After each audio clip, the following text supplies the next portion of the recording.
আসসালামু আলাইকুম। আজকে আপনাদেরকে এমন একটি মাহফিল দেখাবো যা দেখে আমরাও রীতিমতো অবাক হয়ে গেছি। আপনারা এই সম্পর্কে হুজুরের মুখ থেকেই শুনুন। হয়েছে লক্ষ লক্ষ টাকা খরচ হবে, আপনারা মুরব্বীরা দোকানপাটে করতেছেন। মাহফিলের মাগরিবের নামাজের পরে বরকতের সময়, তাবারুকের সময়, আমলের সময়, এই সময়ে মুরব্বীরা আপনারা একটা লোক প্যান্ডেলে নেই।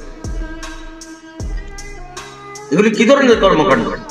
এমন একটা মাহফিলে গিয়েছিলাম যেখানে একটি লোকও স্টেজে বসা ছিল না। হুজুর আলোচনা করতেছে, কোনো শ্রোতা নেই। তখন আমরা গিয়ে বসলাম। বসার পর উঠে আসার সময় কয়েকজন হয়েছিল। তো আমি ওই সকল কমিটির লোকদেরকে বলবো যে আপনারা মাহফিল আয়োজন করেন, যদি শ্রোতেই না থাকে তাহলে মাহফিল আয়োজন করার কোনো দরকার নেই। আপনারা হেদায়েতের বাণী কাকে শোনাবেন? পাশেই মাহফিলের গরু কাঠ ছিল, সেখানেও জনসংখ্যার অভাব নেই, কিন্তু প্যান্ডেলে কোনো লোক নেই। তো তো সেখান থেকে চলে যায় দোকানপাটে। সেখানে গিয়েও দেখি যে পাবলিকের অভাব নেই, পাবলিক ভরপুর, কিন্তু মাহফিলের ওয়াজ শোনার মতো কোনো শ্রোতা নেই। হুজুরের ওয়াজ হুজুর করতেছে, পাবলিকের কাজ পাবলিক করতেছে। আল্লাহ সবাইকে হেদায়েত দান করুক, আমিন।